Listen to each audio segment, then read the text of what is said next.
The restaurant was half-lit, the kind that hummed with quiet conversations and soft violin music.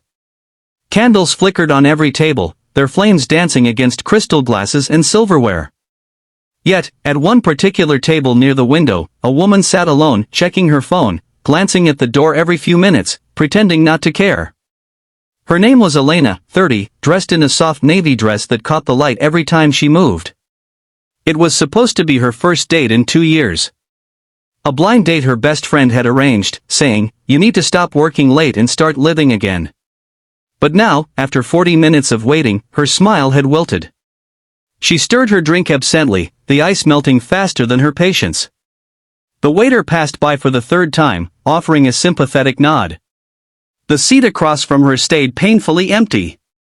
Then, just as she decided to leave, 2 little girls burst through the restaurant doors, holding hands and giggling. They couldn't have been more than 6. Their hair was a tangled halo of brown curls, matching freckles dusted across their noses. The hostess tried to stop them, but they rushed straight toward Elena's table. One tugged at her sleeve and said in the tiniest, sweetest voice, "Are you Miss Elena?" Elena blinked, startled. Yes?" The other girl grinned. "My daddy's sorry he's late." The entire restaurant seemed to go silent. Conversations paused, forks froze midair.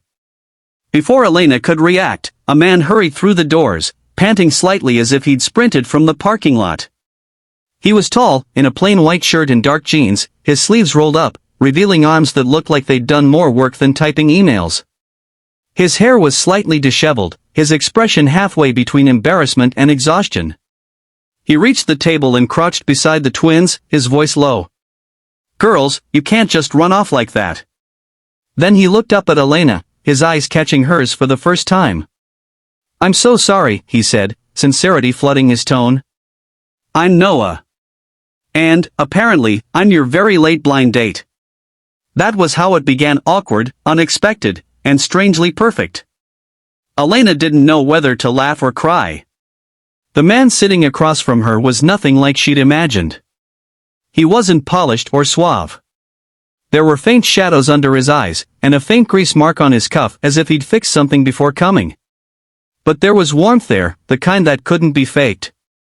The twins, Lily and Hope, were busy coloring on the restaurant napkins with pens Noah had pulled from his pocket. Elena smiled as she watched them, though confusion still lingered in her chest. "I'm really sorry," Noah began again. "Their babysitter canceled last minute." "I didn't want to cancel on you too. I figured, maybe you'd understand." Something about his honesty disarmed her. "You thought bringing your kids to a blind date was a better idea," she teased gently. He gave a sheepish grin. "In hindsight, not my smartest move." But they insisted on meeting the lady who made Daddy nervous all day. The girls giggled, whispering to each other. He brushed his hair twice. For the first time in a long while, Elena laughed, really laughed. It wasn't forced or polite. It was the kind that came from somewhere deep, a sound she hadn't made since her last heartbreak. The night unfolded like that, chaotic, imperfect, but strangely beautiful.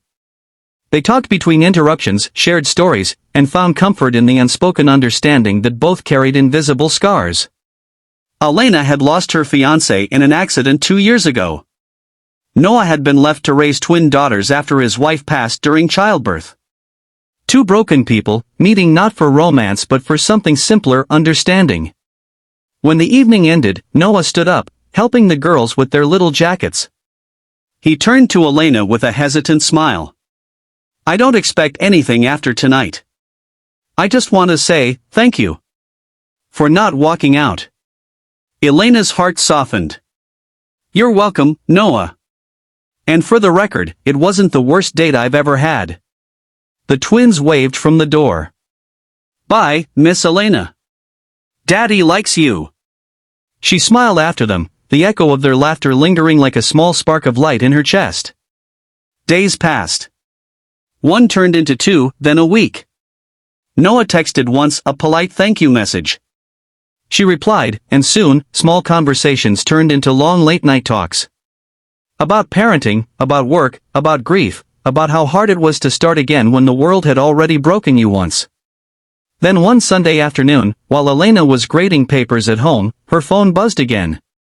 Noah, emergency. The twins won't stop crying because they miss you.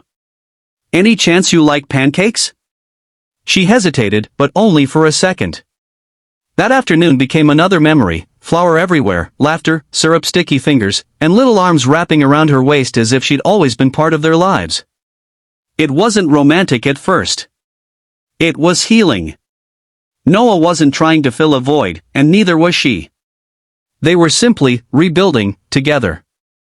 Months later, on a quiet evening at the same restaurant where they'd first met, Noah waited again, this time on purpose.